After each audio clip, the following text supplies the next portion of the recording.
پاکستان ہم نے بنایا تھا. قائد اعظم محمد علی جناح شیعہ اثنا عشری چھے. مجھے کوئی کہنے میں عار نہیں ہے. سب سے زیادہ پیسہ شیعہ قوم کا لگا. سب سے زیادہ پاکستان بنانے میں پیسہ لگا راجہ صاحب محمود آباد کا, وہ شیعہ چھے. پاکستان کا اسٹیٹ بینک بنا نواب نظام حیدرآباد دکن سے عثمان علی خان, وہ بھی پیدائشی شیعہ نہیں تھے, شیعہ ہو گئے تھے, وہ بھی شیعہ چھے کیونکہ پنجتن کے صدقے میں بنا ہے. بنانے والے تھے محمد علی, ساتھ دینے والی تھی فاطمہ.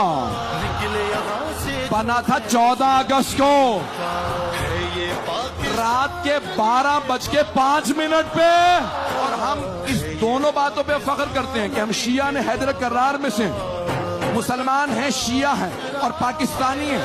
ہمیں دونوں باتوں پہ ناز ہے. ہم یہ نہیں کہتے کہ میں چھپا کے بتاؤں پاکستانی ہوں, نہیں, میں شیعہ ہوں اور پاکستانی ہوں. پاکستان زندہ